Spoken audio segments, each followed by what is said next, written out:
and welcome to the PhD Life Coach. And I have a very exciting guest with me this week. So I would love to welcome Tony Stubblebine, who is the CEO of Medium, the online blogging platform. So welcome, Tony. Well, thank you for having me. Yeah, I sure am the CEO at Medium, and I'm excited to talk to you because I used to be a coach before this, and at Medium we have a strong affinity for academics. So hopefully we find something exciting and useful to talk about today. Definitely, definitely. Now, I'm sure the vast majority of the listeners are already aware of Medium and probably regular readers as well. But just in case there are people that aren't, because we do have listeners from all over the place, just let people know a little bit more about what they can expect from Medium and what your role is within that. Sure. Medium is a modern blogging platform. Blogging has been something that's been a big part of the internet since, let's say, the year 2000. And Medium is the latest incarnation. And our aim is to be a great place to read and a great place to write. That's a very broad mission. It could be about your personal life, but a lot of what gets written on Medium is people that are trying to share their knowledge and experience with other people. And that's what I've always liked about blogging, is that it's a way to transfer one person's wisdom to a big audience. And before blogging, there wasn't as much of that as I would like. Yeah, for sure. And how did you go? You mentioned you were a coach before. How did you go from coach to what you're doing now? That feels like quite the journey. I remember when I joined Medium, there was a head of PR who had to kind of write the announcement of who I was. And I thought, oh, she's never going to be able to package this up. There's too many things. And she just went with the headline, industry veteran. Oh, okay. That's actually pretty good. I'm a programmer originally, have a computer science degree, and had a whole career in startups, both in helping to build them. Most notably, I was on the team that launched Twitter, and then later as a founder. And for me, the whole trajectory was to find more and more meaning in my work. And I would say I started, like, this is almost like a Maslow's hierarchy. I defined meaning when I graduated as money. I just wanted enough money to be comfortable. Then I got that because I'm very lucky to have graduated into a field that paid well. And I was like, okay, you can only look at mortgage calculators so long before you think, well, what else do you want in life? And so just kind of kept moving up, trying to find work that mattered more. And eventually it just dawned on me, this is not for everyone, but it dawned on me that the only way I was going to have the meaning I wanted was to be in charge. And then it dawned on me also I needed to pick a certain type of work that was attractive to me. And what's always been attractive to me is helping other people grow. And I think blogging is a way to do that. But there was a period before this where I was running, I would call it a self-improvement company. It was the first habit tracker on the iPhone. And then we expanded that into habit coaching and then to more general coaching. And coaching tended to be pretty productivity focused or pretty behavioral. But I got maybe a 10-year period where that was the sole focus of my life. Yeah. And that's why I go by Coach Tony still, because to some people, that's who I am. Perfect. And then what led you into Medium? Well, bigger opportunities. I had been close to the company since launch. It launched in 2012. And I was so close that I shared an office with them. And so I was involved and kind of attracted to it. And I'd worked in other types of online publishing at various parts of my career. And then I just kept getting more and more involved as I fell more in love with the platform and with the product. And at some point, they opened up a potential for some partnerships, and I became a publishing partner. And because I was already close to the company, I spent a lot of time advising them. And I think it turned out that I'm not smart about very many things, but about Medium, it turns out I'm exceptionally smart. And so a lot of the things that I had advised turned out to be very true.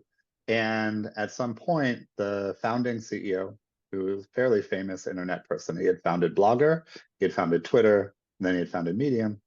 He wanted to step aside. And so I made the case that I could takeover, and that there was a direction that I wanted to take Medium that would probably be healthier, better for the internet, and better for the company itself.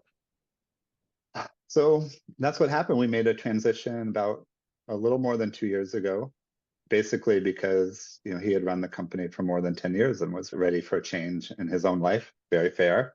And the timing worked out that I was also ready for a change and had been so successful on Medium, I was able to make a good enough case that they handed me the reins.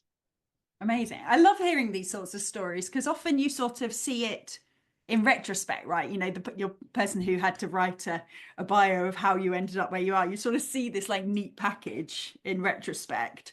And I love hearing how it sort of muddled through. I'm not saying there wasn't direction. I'm sure there was direction in all of Oh, this, super but that muddled. kind of, oh, Right. I was here, and so I made these opportunities, and then because I was good at that or I contributed this, it went that way. I think it's really useful. We don't often hear stories in that kind of organic way. I heard this thing said about startups, but I think it's really true of careers too. It was a startup is a process by which the founders come to understand themselves. And I always like that quote because you think a startup is that you create a business from scratch and you create the quote unquote optimal business. But the truth is that every decision you make along the way is edited by your own personality and your own desires. And I think that's the same thing that's true in careers is I understand myself better. I guess I'm 25 years into this career than I did on day one. And that's kind of how I told the story to you, right? It's like I just wanted money on day one. And then I came to realize that's not actually what I want. What a surprise, right? And so it was directed, but definitely it was not directed with any real self-knowledge. That came from experience. Yeah, I love that. Now, we are going to talk about Medium and the benefits of writing Medium and things like that. But I heard you talk about something a while ago that I just thought was fascinating, would be so interesting for our listeners. I think it builds both on what you do at Medium and on your background as a coach. And that was you were talking about moving beyond habits, which for somebody who developed a habit tracker, I thought was just really cool. Moving beyond habits towards thinking more about values and identities. So I just wonder, why should we be moving beyond habits? I mean, there's all of these tactics that work. And like I've come to find kind of the main misunderstanding in all self-improvement is the idea that there's like one quick fix. And it's like, we see that fail over and over again.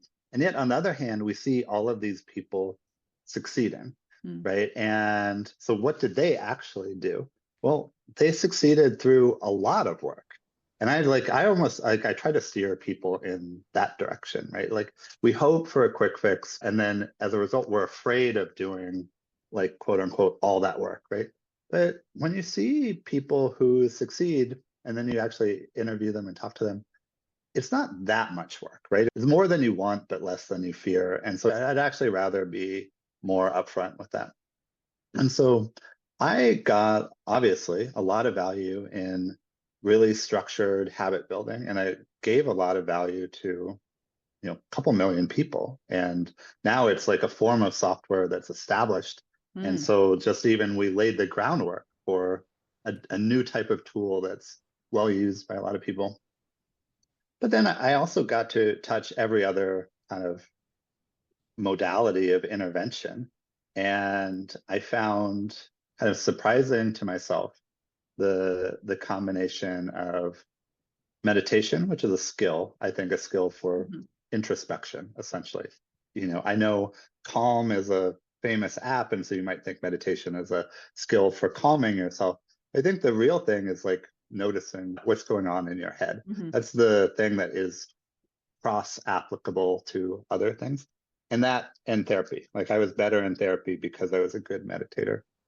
And at one point in therapy, I think, and there's probably a lot of people's uh, experience in therapy, we essentially just worked on self-acceptance.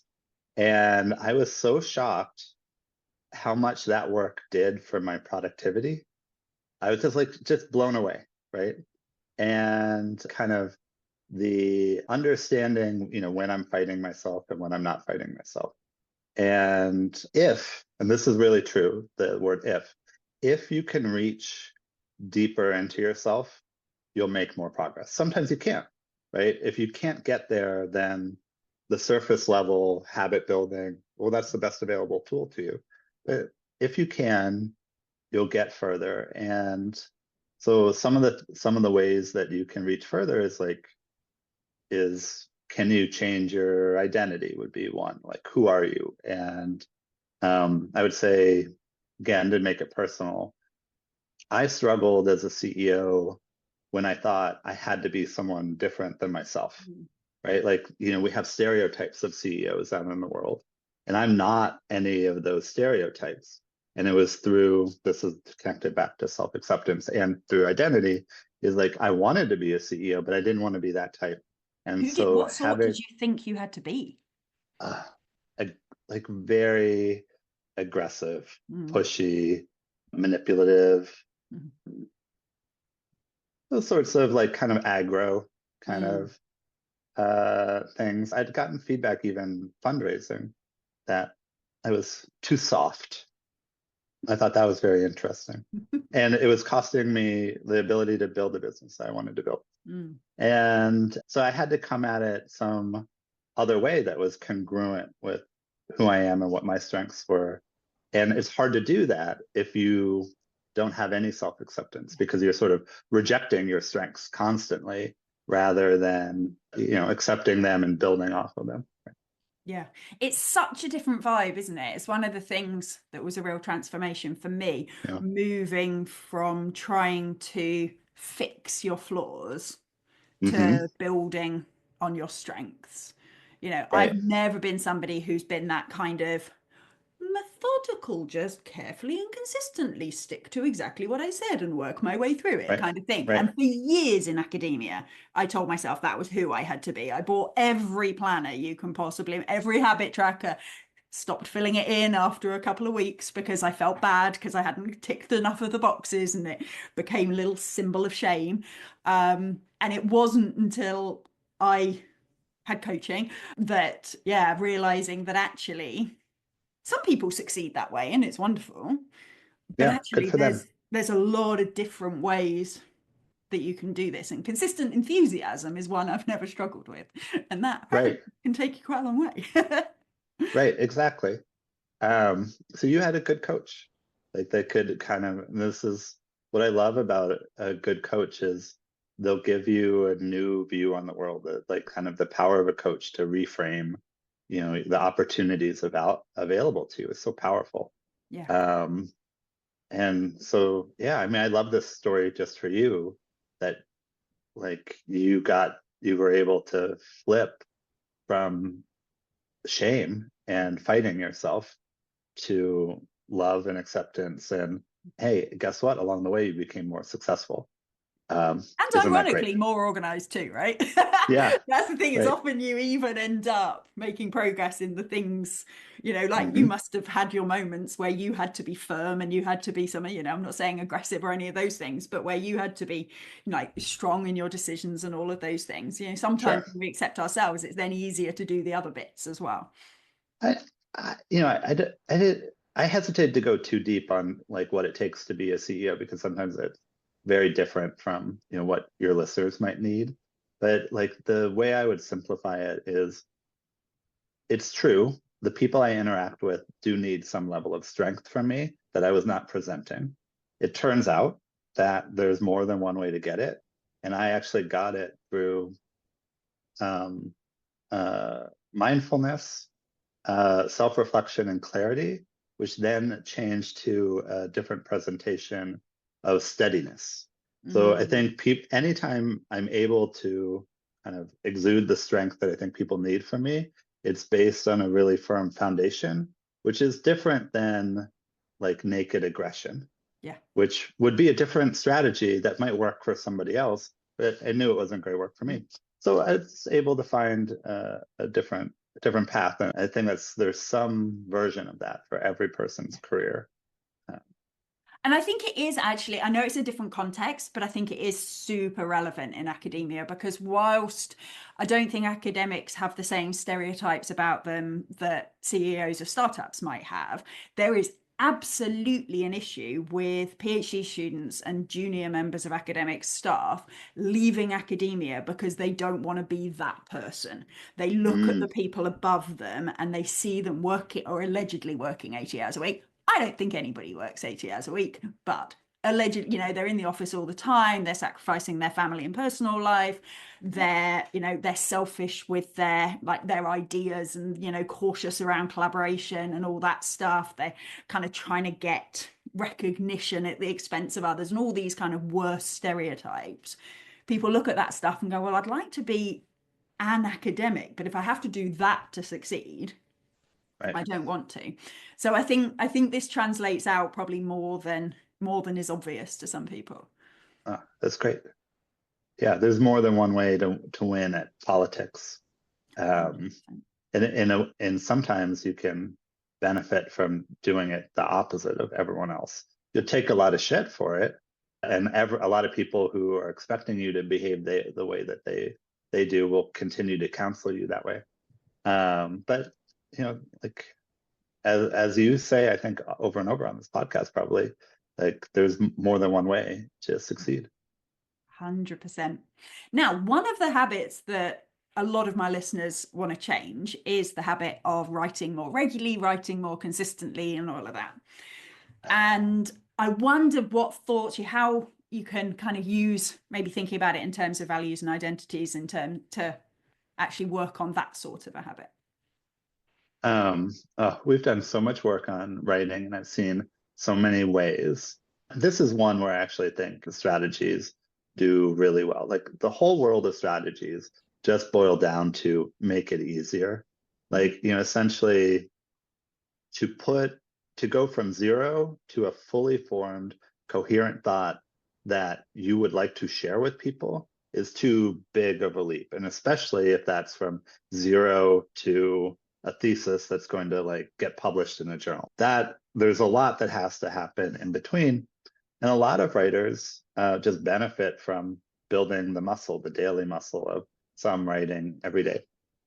But what I found when I looked at productive writers, the number one thing that stood out to me always was consistency. That if you look at the daily schedule of Stephen King, or I know these are not academic writers, Stephen King or how do you say her last name is? Ursula K. Le Guin, also a sci-fi writer. They're done writing before 2 o'clock in the afternoon. And I just think about like every person I ever met who was writing, like an academic paper, their initial question to me was, how can I stop procrastinating so that I could write 8 hours a day? And it's like, well, it turns out no one who's a productive writer writes for 8 hours a day, and so just reframing that to, could you just have 30 productive minutes tomorrow often gets a lot of the way. And so I've seen it. And then even more generally for writers everywhere, there's a reason the phrase shitty first draft exists. Because it's just like your first draft does not have to be your final draft. Write whatever you're capable of today and make sure your fingers keep moving. And then it's possible to build on that. So the kind of, to me, the most amazing transformation I ever had with an academic writer who came to me specifically with this question: how do I stop procrastinating so I can write for 8 hours a day? So, oh, that's interesting. And as a coach, you don't want to lead with a fight, right? Like I hear that question, and there is absolutely a part of me that's like, that's impossible, and so this is the most amazing transformation. Is I asked him, I said, well, let's get to that. But first, could I give you a challenge? Could you get a stopwatch? And tomorrow when you sit down to write, start the stopwatch the second your butt hits the chair and stop it the second you finish your first sentence. And just tell me, how quickly can you write one sentence? And then he came back and he said, wow, that was surprisingly effective. And I took him like 32 seconds or something. And he said, and then I kept going. I wrote for about 45 minutes. And it was the most that I'd written in 6 months. And he said, maybe I only have to write an hour or two a day and I'll be fine. And I think, what we kind of discovered through experience is that the framing and the shame is coming from an unrealistic expectation. So in coaching, there's a framework that comes from Robert Dilts, DILT, logical levels. And I'm a little bit out of practice as a coach, but my memory is identity is near the top and then belief is below this. And so this academic that I was working with, they were struggling just because they had a toxic belief. And that belief was productivity was 8 straight hours of writing. And if we were able to work our way out of that belief, everything else became easier. And that's what I was saying earlier about if you can change something deep in the person, in yourself, then things will get much easier. If you can't, of course, we need progress today sometimes, but we can use these more surface level approaches. But the example I just gave was an example of the power of belief change. And this is something a coach can do a lot to help you with, is kind of help you introspect on some beliefs that might be holding you back. Quick interjection. If you're finding today's session useful, but you're driving or walking the dog or doing the dishes, I want you to do one thing for me after you've finished. Go to my website, phdlifecoach.com, and sign up for my newsletter. We all know that we listen to podcasts and we think, oh, this is really, really useful, I should do that. And then we don't end up doing it. My newsletter is designed specifically to help you make sure you actually use the stuff that you hear here. So every week you'll get a quick summary of the podcast, you'll get some reflective questions, and you'll get one action that you can take immediately to start implementing the things we've talked about. My newsletter community also have access to 1 session a month of online group coaching, which is completely free, but you have to be on the email list to get access. They're also the first to hear when there's spaces on my one-to-one coaching or when there are other programs and workshops that you can get involved with. So after you've listened, or even right now, make sure you go and sign up. And you must see with people that write regularly for Medium, you must see a shift in identity as well, right? Because I think about the people that I coach and the PhD students in my membership, and they have these beliefs. They have beliefs about how much they should be working and how easy other people find it and all these things. But they also have this identity that they're a high achieving person, but they're probably not good enough to be doing what they're doing. And so they sort of have this very wobbly academic identity. And they definitely don't, if you ask them if they're a writer, they definitely don't identify as a writer. They write, most of them are, they've all done undergraduates, most of them have done master's programs, they write loads, but they don't identify as writers. I just wonder what sort of transformation you see in people's identities as they write for you more and more. Right. Blogging is a nice way to lower the bar so people can have that identity change, because we all hold writing in such high regard. I think it's one of the most common ambitions or aspirations that I hear from people, which, there's something you kind of put your finger on how illogical that is. Like, we all write, we text, we email, we write thank you cards. Like if we graduated middle school or elementary school, then we write, right? And so that the majority of us don't have an identity as a writer is literally false, but it's true, and even the highest achievers, they'll tell me, like, I wish I could find a way to write. And so there's some fear that can only be overcome through experience, right? And then you do it and you realize, oh, I do have something to say and people want to hear from me.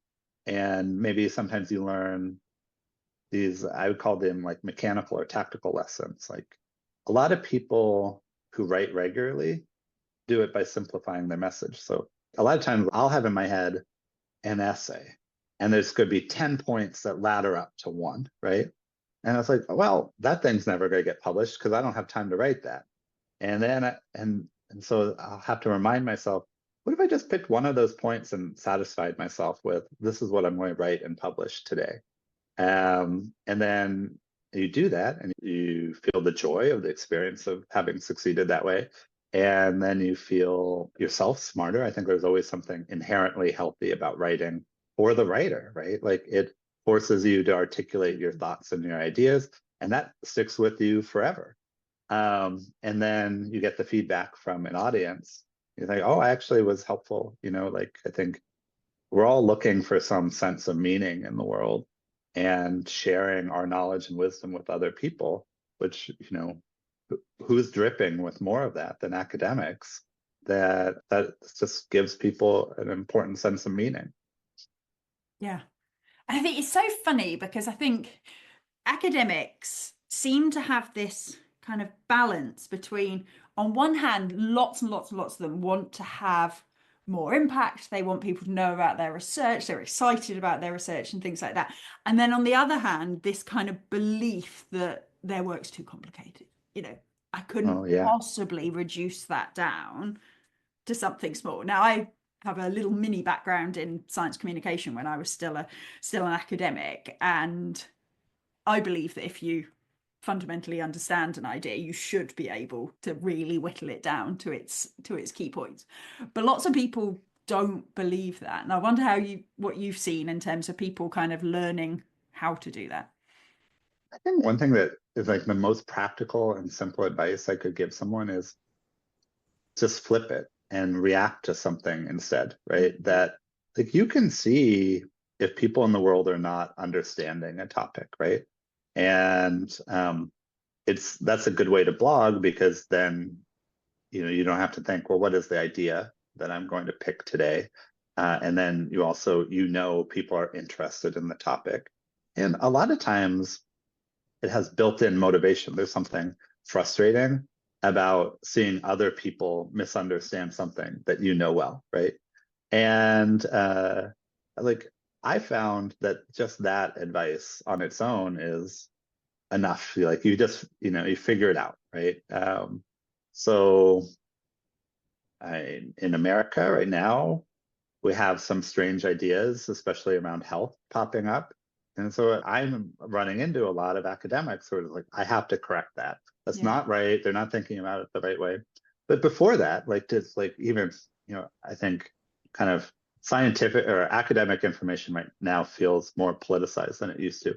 But before that, it was still in a system, a kind of a traditional media system that really likes to oversimplify a topic. So you'd see in psychology, all of the psychology kind of ideas that hit the mainstream, this is the pattern as I understand, like as it looked to me, they were all essentially in the like one simple trick, because that's the kind of psychology idea that the media ecosystem is set to expand. And so maybe like a lot of psychology research ended up not replicating well, but the stuff we heard about was like that was wrong was all in that one category. It's like postures and whatnot. And so if you actually have that deep information, a lot of people just want to correct it, right? And this is someone's wrong on the internet is one of like the fundamental like feelings of being on the internet. Like that's what sparks participation. Why right? we go there to get angry. My husband says that to me quite a lot. He's like, Yeah. why do you read this? I was like, because it's fun. I enjoy getting angry. It's fun. That's right. It's good to feel alive. Yes. Exactly. Nothing I like more than having a little rant. No, for sure. And it's often, I mean, I often say to people that if you think what you understand is too complicated, that means that people who know a lot less than you are going to be the ones putting their voices out Yeah. there. That's what then gets everybody riled, right? Because as you say, Right. that's where we end up with the, what is it, the Blue Monday. I'm sure we're recording this now in the middle of December. It will come out in the new year. I'm sure we will probably have seen all the news articles about the most depressing Monday of the year and all that stuff. Oh yeah, yeah. That is based on no science whatsoever. It then ends up being the people that know less whose voices are heard. Yeah, and that's what I mean. This is what attracted me to blogging originally, is I felt like I was actually working in publishing. I was working for a book publisher that focused on software engineers and programmers, but it's the same as traditional publishing was in the role of educating the world. And like I worked for a company that took it as seriously as anyone, but I could still see the flaws in it. And what happened in the early days of blogging is that we started to hear directly from the source that maybe had never been given a voice before. And they would get into niches that the kind of mainstream publishing was not able to get into. Like, I work for a book publisher and it has to be big enough to warrant a book, right? And a lot of times they would cover it with more depth because you would hear from the world's expert on something, or you'd hear from the person that cares the most about researching that topic or explaining that topic. And you'd hear about it faster sometimes, right? Like, especially I felt this as a book publisher, is that, take us a year to get a book out. Oh, yeah. And sometimes people want the information today. And think about like, how long does it take for good research to move from academia to the mainstream, right? It could take years, it could take decades sometimes, right? And so I always thought this is the good side of blogging and what we call user-generated content. It's like, oh, we're really going to give everyone in the world a voice. Well, some of those voices have information that the traditional publishing routes, journals included, just don't cover. And so it could be a really big improvement, and in some cases, a really big improvement, regardless of all of the flaws that have seemed to come with it as well around, misinformation and division and anger and whatnot. Inside of it is this core of, really helpful people and voices that you just never would have heard from. And that's why I'm here before, because so many of those voices are academics. Yeah. As I say, I did a bit of science communication when I was a relatively junior academic. And it was hilarious because I was doing, I was publishing, I was going to conferences, I was doing all this stuff that I was dead proud of. And I don't think my granny has ever been more proud than when I had a short article in the Daily Telegraph here in the UK. And it wasn't even about my specific research. It was about some stuff that had been done in my school by other people. And because she could find it was on a piece of paper and she could show it to her friends and all of this, she was just absolutely so excited about it in a way that people outside of academia just don't really get publications. So I think there's just something very sort of Yeah. immediate about So that sort of public writing. that's the thing that I wish academics actually shared more, is how much reading you've done. So all of your incentives are to publish your own research, right? Or for the most part.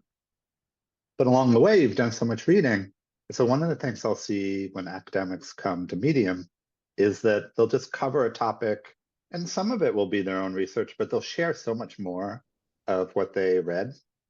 I think before we started recording, we were talking a little bit about procrastination. And this is a piece, a pretty like niche piece that I think actually your audience would like to read, is from this guy, Tim Pickle, Pychyl, who is one of the premier researchers of procrastination. Like, he is an academic. And he just wrote, "What is procrastination?" And he wrote it as a blog post, and he summarized all of the pieces of research, some of which is his own. And I've never highlighted more on a piece of writing or understood, this topic that we all struggle with more deeply than Tim coming in and writing an explainer. And I think that's kind of this incredibly valuable service that we don't give a lot of room for academics to do and share with the world, because you do so much reading and you're so positioned to understand it, right? Like, it's really problematic when I personally go read an academic paper, because I'm not evaluating it very well. I'm not really evaluating probably the methods and the analysis and the behind it very well. But you all are in the position to do that, and not just say, well, here's what the research says, but also I would counterbalance it with this other research, and here's about how trustworthy I think it is. And the general public would be a lot smarter if there was more of that going on, in my opinion. That's such an interesting idea, because I think often when academics think about this stuff, they think about it in terms of sharing their own research, which Yeah. obviously down the line when that's appropriate, brilliant, happy days. Um, but I love it as actually as a reading learning exercise for the students. So obviously great for the Mm. public, don't get me wrong, but thinking about it, PhD students and academics are super pressed for time all the time. And so sometimes things that are nice to do sort of go by the wayside. But one of the things I often try and coach students on is writing when they're reading. So often people Mhm. say, I don't know enough to write yet. I just need to read a few more articles, read a bit more, read a bit more, read a bit more, and then I'll be able to write my academic piece. And I try and encourage them to write as they go about what they're experiencing as they're reading the articles and what their thoughts are and things like that. And I hadn't really thought about kind of public fora where you could do Mhm. that. But the notion of sort of identifying 5 or 6 articles from a topic that you need to get to know and deciding that you're going to write a short blog piece about what they find, I think, I mean, it'd be great for people who are interested in that stuff to read, but as a kind of learning modality, I think that would be really interesting.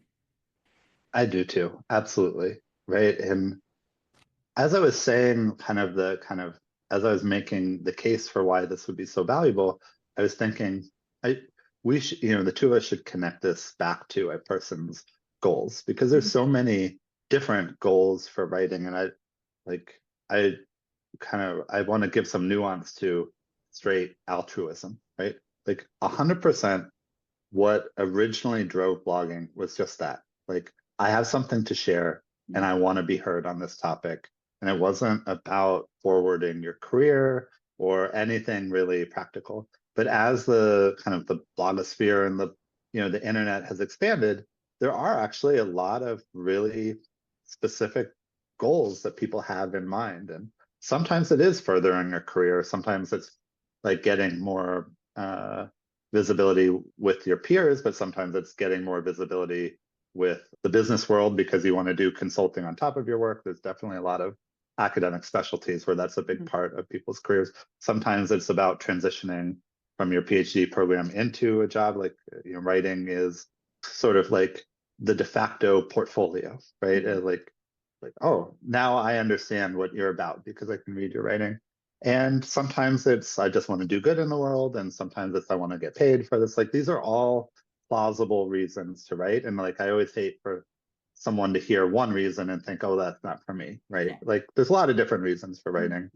I would say most writers that I run into do have at least a little bit of the I just really want to share something and be heard, Yeah. like that is a big underlying desire. But that's just such a common desire too. Yeah.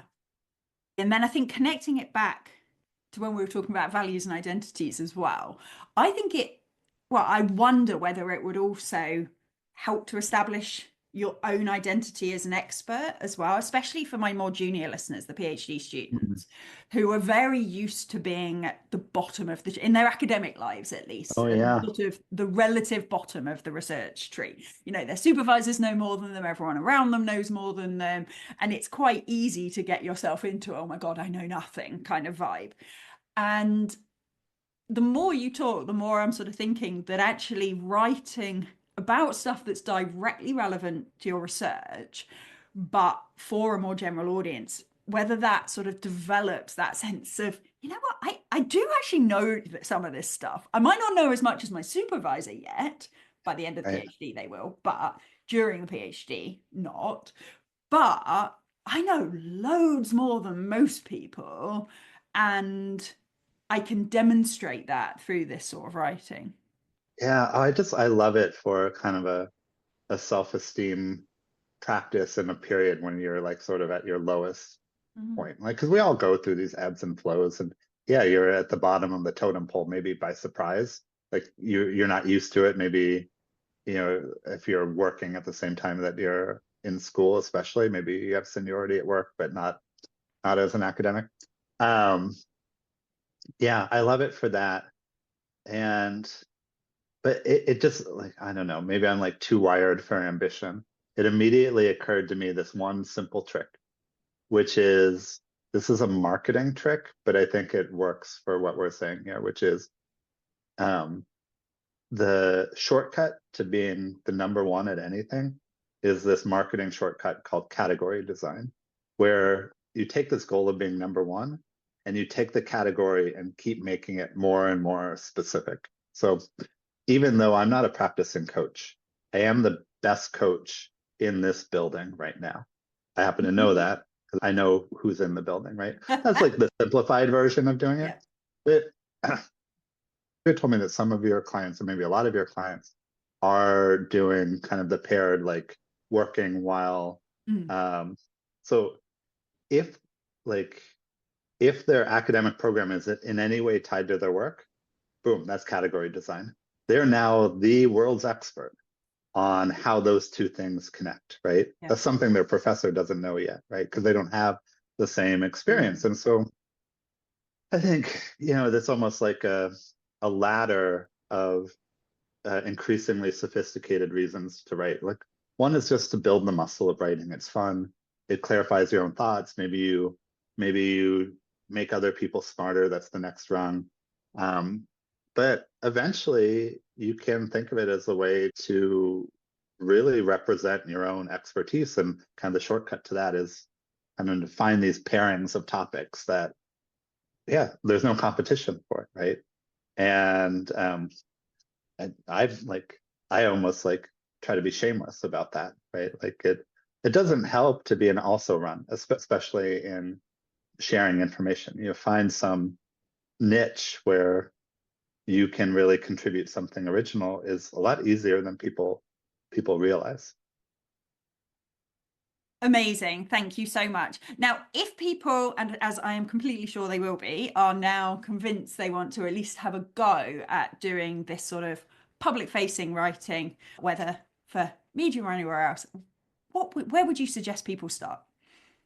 I think the trick on Medium that will help people the most is to understand that there's already a lot of publications on Medium. There's sort of community-run publications with sometimes very narrow focuses. And I mean, there's a publication of paleontologists. There's multiple publications of geologists. And so what's so cool about that for Medium is it means if you're a first-time writer, you don't have to go it alone. You don't have to feel alone. And it's not going to feel like publishing for a journal. I mean, these people want to hear from your listeners. And I think that ends up being probably the best starting point for a new writer on Medium, is to find a publication that covers the topic that you care about and just submit to them, because you get a little bit of feedback about kind of the learning curve of blogging. There is some, but it's a learn by doing experience. And so that's the tip I would give to anyone who's thinking about publishing on Medium is to look to our publications as the people that can help you get your feet wet. And you mentioned when we were chatting before that there was a guide for academics. Oh, absolutely.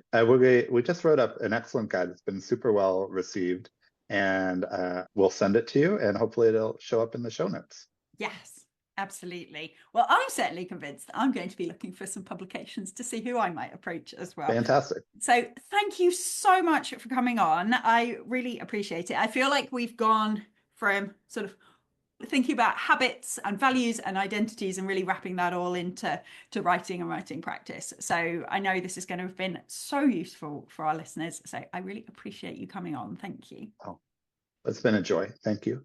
No problem. And thank you everyone for listening, and I will see you next week. Thank you for listening to the PhD Life Coach podcast. If you like this episode, please tell your friends, your colleagues, and your universities. I'd appreciate it if you took the time to leave a review, give me stars, stickers, and all that general approval as well. If you'd like to find out more about working with me, either for yourself or for people at your university, please check out my website at thephdlifecoach.com. You can also sign up to hear more about my free group coaching sessions for PhD students and academics. See you next time.